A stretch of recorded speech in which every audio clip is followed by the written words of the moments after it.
Come follow me and I will set you free. Quote the Raven nevermore. How can you forget about Raven? Raven, one of my favorite wrestlers growing up, next to the Von Erichs, in particularly Kerry, followed by Kevin as well, and Gino Hernandez, of course, and, all the mixtapes of World Class Championship Wrestling, and, of course, watching, the house shows at MSG when they were on the MSG network. But, a Genesis, Raven was one of my favorites growing up. And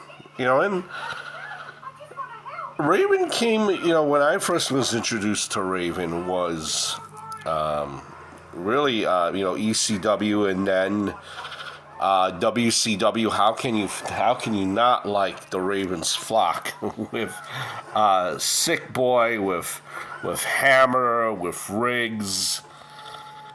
Just a very classic faction, which doesn't really get its just due, I think.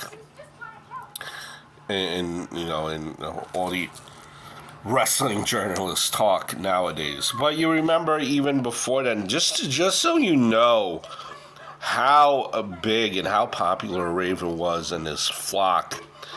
Back when the video game came out, I think it was NWO Vengeance, NWO like Vengeance, or NWO WCW Vengeance. Next to the NWO on that cover, you had Raven and his flock there, which was, it just tells you how popular they were. Raven, who was inducted into Hall of Fame, into the TNA Hall of Fame. You remember, I remember how, a Raven kind of also just what made a Raven, I think, relatable to, a lot of the younger and audience, which is what you need to grasp. They're the ones that are going to buy your merchandise, your autographs, going to go to your conventions.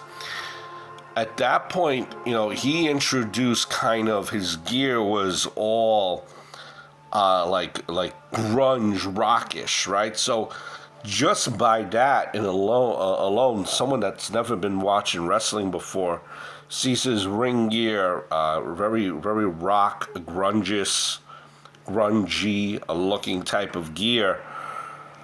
You're going to stop, pause, hear what this guy is all about, hear his story. So he was in the forefront of doing that. Because remember, this was during the time of, in the early to mid-90s when you had Nirvana, when you had, when you had Green Day, when you had Korn.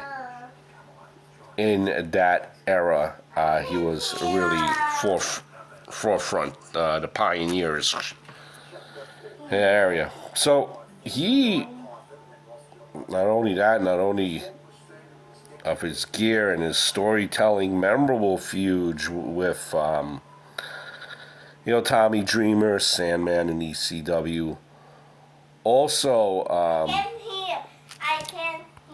and again, obviously he had the matches with CM Punk. He's different.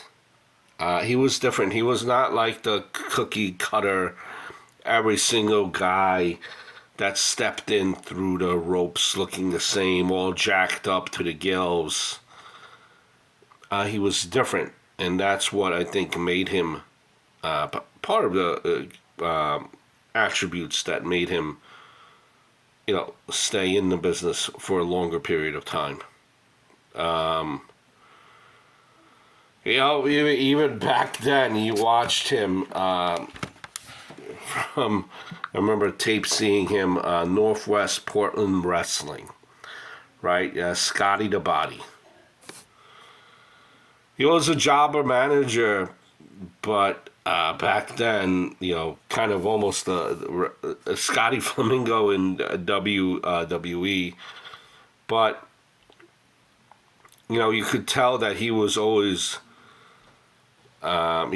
just studying the game and evolved himself, his character, into something that's one of the most memorable characters out there. Again, so congratulations to Raven, the even flow DDT. Quote the Raven, nevermore. A Hall of Famer. One of my all-time favorites. I hope all is well.